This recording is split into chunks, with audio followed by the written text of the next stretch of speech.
तहरीक इंसाफ के रुकने पंजाब असेंबली मुराद राज की हमजा शहबाज और पुलिस के खिलाफ दरखास्त पर लाहौर हाई कोर्ट ने डीआईजी ऑपरेशंस को नोटिस जारी कर दिए हैं।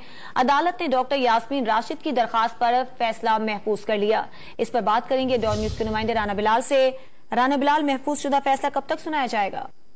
जी देखिए, तहरीक इंसाफ के एमपी मुराद रास ने हमजा शहबाज और पुलिस के खिलाफ दरखास्त दायर की थी, जिस पर लाहौर हाई कोर्ट ने डीआईजी ऑपरेशन समेत दीगर फ्रीकैन को नोटिस जारी करते हुए आइंदा समात पर जवाब तलब कर लिया है। दूसरी जानिब सेशन कोर्ट में डॉक्टर यास्मीन राशिद की जानिब से हमजा शहबाज और पुलिस अफसरान के खिलाफ इंफरादी मुकदमा की दरखास्त दायर की गई थी, जिस पर यास्मीन राशिद के वकील बुरहान मुअज्जम मलिक की जानिब से आज दलाइल मुकम्मल कर लिए गए हैं और अदालत ने डॉक्टर यास्मीन राशिद की इंफरादी मुकदमा की दरखास्त पर फैसला महफूज कर लिया है। एडिशनल सेशन जज अरशद अंजम ने डॉक्टर यास्मीन राशिद के वकील के दलाइल मुकम्मल होने पर यह फैसला महफूज किया है, जो कि आज ही सुनाए जाने का इम्कान है। जबकि डॉक्टर मुराद रास की जानिब से हमजा शहबाज और दीगर के खिलाफ ये दरखास्त दायर की गई थी कि हुकूमती ईमा पर पुलिस ये मुकदमा दर्ज कर रही है।